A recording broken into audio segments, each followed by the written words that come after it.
Breaker Bros are back. We've been talking a lot about the 2021 NFL draft, reading a lot of mock drafts, doing some mock drafts of our own. I guess the king of mock drafts and the NFL draft in general is Mel Kiper Jr. And he has a new mock draft 3.0 that has some interesting things going on in the top 10. And I thought it'd be worth talking about, reacting to. So I don't know if we can pull up the mock draft. So Drew, what kind of jumps out at you looking at this top 10 list? Well, first thing is like the 4 QBs in a row to start it off. First, I think the Jets will take Justin Fields, not Zach Wilson. And if Zach Wilson most likely would go to the Panthers, so we'd get the top 3 being QBs. But I think Trey Lance to the Falcons is a bit of a stretch. They could probably pretty easily get him in the second round. Oh, you think he's that bad? Or, that low? I think that there are other QBs that are better than him.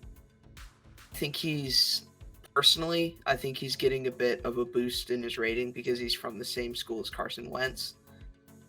Like, he's good. He's definitely early second round in my book, but I don't think he's top 5 pick at all. And, Kyle Pitts, when Sewell would still be on the board, theoretically, just doesn't make much sense. So I don't know that I 100% agree that there are going to be 4 quarterbacks in picks 1 through 4. I could see it happening because I think this is a quarterback-heavy draft, and teams do like to pick quarterbacks early. And I think that what history has shown is that a general manager will pick their guy. They'll decide who their guy is, and then it's a common move for them to kind of push all their chips into the middle of the table and try to jump up and get their guy. So I don't know a ton about Trey Lance. I mean, everybody says that he's got a really good arm, and I don't know if the Carson Wentz thing is a good thing at this point, right? I mean, he kind of washed out already in his first spot. But the thing I like about it, though, being, Bengals centric, right, is that there are a lot of quarterbacks going 1 through 4. And the one position that I think the Bengals are all set at is quarterback. But, I don't know the tight end is a position of need. I mean, Kyle Pitts is an amazing player, but just based on the way the Bengals have been doing their free agency, I don't know that they can get away with, or let me put it another way. I think they're telegraphing that they're going to pick an offensive lineman. I don't know. What do you think, Josh?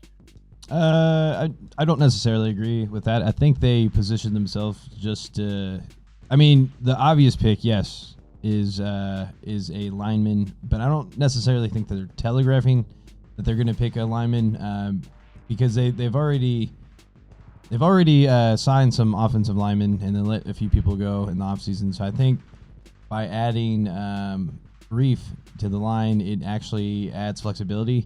It gives us the potential to draft a lineman early. That way, if we have to move who's our current tackle?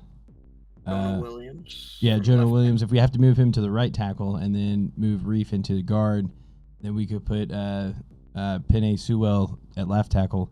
But yeah, based off of how the board went, if there were 4 quarterbacks taken, then yeah, it wouldn't make sense for us to take a tight end. However, I do think if everything stays the same at 3, and the Dolphins don't trade, I do think they may go ahead and take Sewell. And with Sewell off the board, then Pitts makes more sense. But yeah, with the current board based off of Kiper, it wouldn't make sense to take Pitts over Sewell if he was available. However, I don't think we're necessarily telegraphing that we're going to take a lineman, because I think we also position ourselves to where if we can't get the lineman that we want to get, we could potentially also trade down and maybe get like a top graded tight end or even cornerback, which would also fill out a pretty big need, I feel like. Yeah. I think that the most Bengals thing for this draft would be if the Falcons trade out, or I'm sorry, if yeah, don't the Falcons have the 4th pick? Yeah, the Or Falcons 3rd have the pick? 4th pick. What Yeah, Kiper showed is that the yeah, Dolphins are going to trade out to the Panthers. they're going to trade to the Panthers. So, uh, I just I just see some team jumping up and taking like whoever the best tackle is. So if it's in fact Sewell, I see the Bengals sitting there 4, fat, dumb, and happy, getting ready to draft Sewell, and then all of a sudden, bam, somebody trades with the Falcons, gets the 3rd pick, picks Sewell, and then the Bengals, like completely unprepared, just take Slater or whoever their second choice at tackle is. And then, I mean, it's happened before, right? It happened the year that we picked the center, right? Billy Price. Billy Price, because the Bengals were talking up the guy from Nebraska, and somebody and then it was the year that the Bengals picked Zeitler.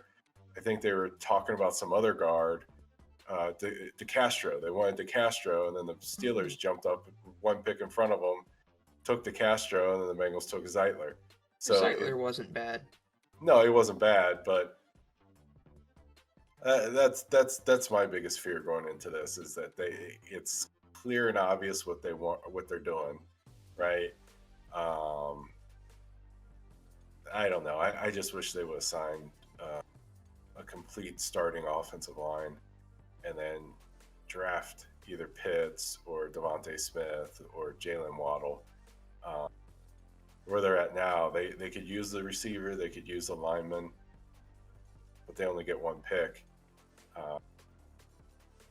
They're not traditionally a team that trades down, so it's hard to say. But if quarterbacks go 1 through 4, that does shape up well. But I don't think it's far fetched. I don't know. Yeah, Yeah, I think there would be at least 4 quarterbacks taken within the top.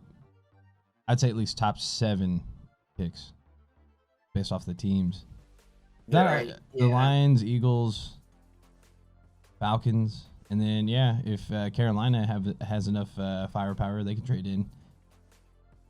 I think that like if 4 quarterbacks do get taken, the top 4, that's great for the Bengals. Like personally, I would love to see that happen, but like from common sense side, it would just make me kind of angry because it makes no sense.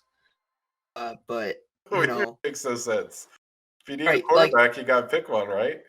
yeah, but if I'm the Falcons, like we know first 2 picks are both going to be quarterbacks. And then the 3rd pick is more than likely either going to be a receiver or a trade down by the Dolphins. So at that point, the Bengals have so many options. Even if Sewell gets taken, like you really can't lose unless one of these receivers ends up being a bust. But even if Sewell does get taken, if we're like completely banked on taking him and we end up taking a receiver that isn't Devontae Smith, then like I think that would be a mistake. I think a receiver would be good.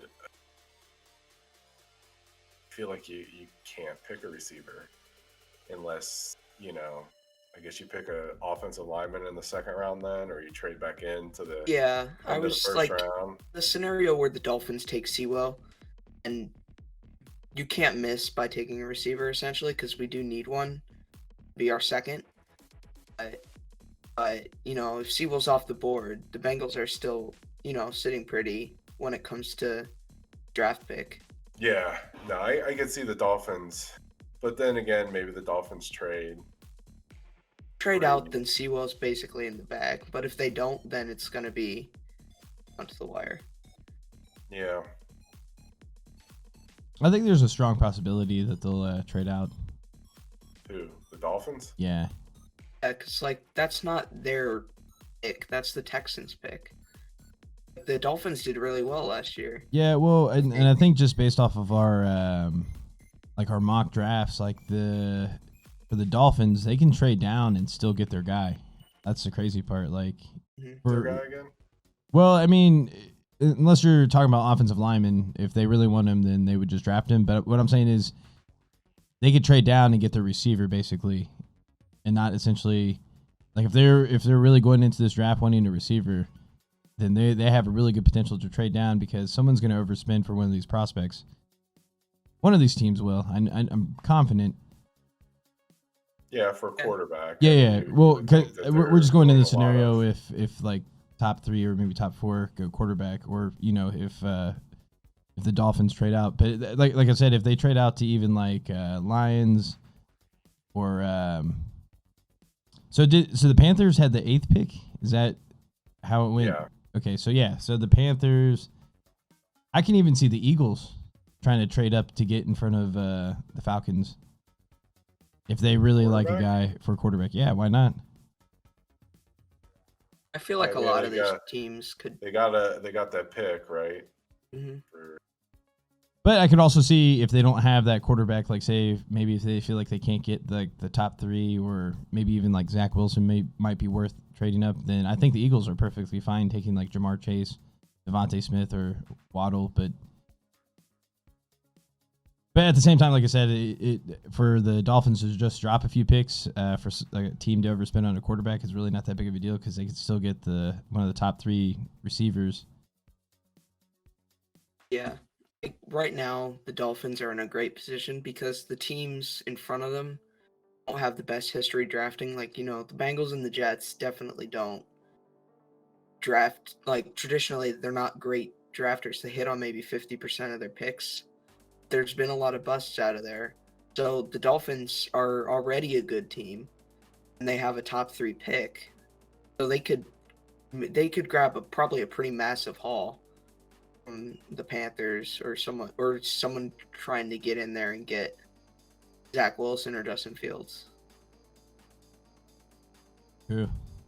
It's could be interesting, but they may also value Sewell very high too. I mean, he seems like he could be a once in a lifetime or once in a generation type lineman, but yeah, they definitely need someone to protect Tua. Pretty fragile. I mean, in football terms, obviously. Yeah, well, football players get hurt. Everyone gets hurt. It happens. It's hard to say. I mean, it's like you get recency bias with injuries. It's just like the people that have been hurt recently you think are injury prone. But then you look back and all kinds of people get hurt. Yeah, I guess when it comes to players who have been in the NFL for a while, you do get that. Like Tua got hurt in college, and then he was dealing he had the hip stuff in college. Yeah. And then even going into the draft, he was coming off of that major hip injury. And he's had 1 year in the NFL, and for part of that, he was dealing with some not enough to keep him out, but just some basic wear and tear that just was hindering him. So if your guy's only been mainstream for 3 or 4 years, and for half of that he's been injured, you're gonna have protect him just to make sure it does. Even if your concerns are wrong, you still don't want to take any chances with a guy like Tua who can lead your team. Again, an argument why the Bengals have to take a tackle. Yeah. We took chances with Burrow and got him a busted knee. I don't know. I feel like if the Dolphins stick with the tackle, then I think we trade down. I think we take our chance. We trade down, and you either get the best tackle, cornerback, or tight end, maybe even receiver. Yeah, I'm still calling my shot. Bengals take the second best offensive lineman, pick number 5. We maybe not the second best, but the second offensive lineman taken in the draft will go number 5. Somebody's going to take an offensive lineman at 3 or 4. Mm-hmm. Or possibly 2. I mean, maybe the Jets are like, you know what? Maybe we still like Sam Darnold. Nah, they're not gonna take. Nah, Way. They haven't traded him yet. Why haven't they traded Yeah, him? that doesn't really mean much though. because he's cheap right now. He's relatively cheap. Sam Darnold, based off the market, is worth $10 million. Mm-hmm. I think he's worth a Dalton. Yeah. Two redheads. I don't know. I'm just saying, like right now they're only paying him what, $2 million? Like that's like nothing. True, but I Really? mean, wouldn't that be an argument for trading him? Wouldn't that indicate that he has some? Wait, trade is this his value? 4th year or did he get the 5th year, like the extension? This fourth year, I Third year. think. Third 4th year. Last year was his 3rd year. Yeah, so this is his 4th Okay, year. it's Yeah, his yeah, yeah. fourth So year, he's yeah. probably only making like 2 or 3 million. Yeah, Like- but that's what I mean. He has, if someone likes him, he would have some trade value because this year it's cheap. You get a chance to see if he's any good. And then you have the option to pick up. Oh, for the him receiving another team, it's year. good. he definitely has like I would say a little bit of a trade value, but yeah, I think a team would definitely trade for him because I know like once he's done with the Jets, there's going to be several teams interested in him. So why wouldn't you trade him? Well, that's what I'm saying. Like, but at the same time, like you don't necessarily want to show your cards before the draft. I don't know.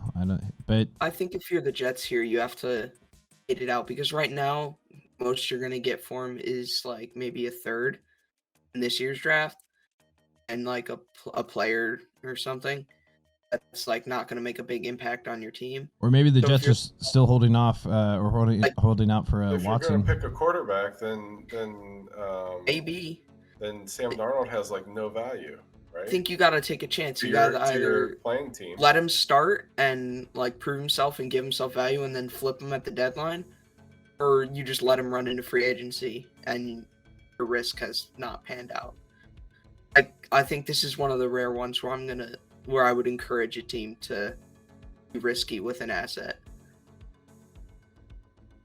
Yeah, I would say if the Jets do take a lineman, then I could definitely see the Dolphins trading down. At that point, yeah, because they could At that definitely point, trade. then somebody's going to want that second best quarterback. Oh yeah, Yeah, I don't know. Well, if the Jets take a lineman, then the Falcons definitely should take a quarterback, because then that means Justin Fields and Zach Wilson are both still on the board.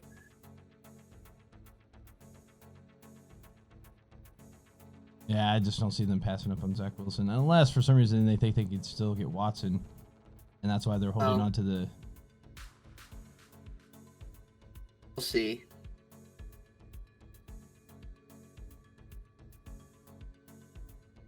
Either way. So, so I guess Kiper agrees with you, Josh, on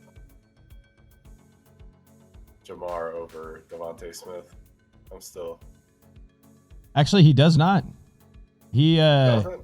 no, Yeah, I watched the Jalen video. or Jamar. He said, based off of scouting and talent wise, he has Devontae Smith, but he's basing it off what he thinks the league is going to do. So, him personally, he thinks Devontae Smith's better, but he thinks based off of what the league's done in the past and what teams that are available that Jamar Chase is actually going to go off the board first. But he actually did say Devontae Smith is great better in his opinion. Can see that because I can see a team being a little, even though he's so good, I can see a team being hesitant to take Smith He's just small. because of his stature. Like, a receiver in the NFL gets hit a bunch, especially if you're a top target guy, and his stature is not that of one that like takes a bunch of hits. And Jamar Chase is older, and he's got a little bit more time under his belt. He didn't play last year, which is also a downside, but he's a little more built for the NFL in my opinion. I mean, I'm not saying that one guy is bad and one guy is good. It's just Devontae Smith is easily top 10. I mean, Like, I am very much a recency bias person. I saw him play in playoff, and he looked like he was the best player on the field. he definitely was. Alabama's offense was like unstoppable, and a lot of their plays were just get Devontae Smith the ball in open field and just watch him outrun the entire defense. And it's just like he's playing against the best college teams, or at least 2 of the 4 best college teams, and just outrunning everybody. That shows. I mean, that just got me excited. Okay, yeah, I could,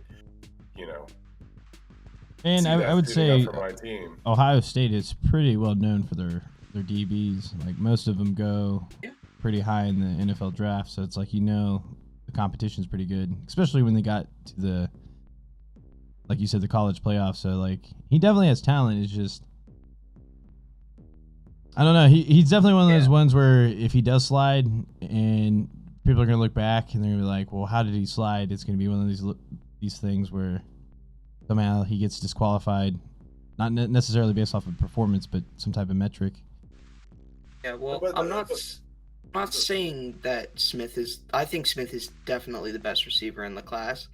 I can see risk in taking Smith, because he had one great year at Alabama, and that's not his fault. That's because last year they had Waddle, Smith, Jerry Jeudy, and Henry Ruggs. Like, that's insane. You can't get a ton of targets in that offense. I think he was the leading receiver that year. The Jerry Jeudy year?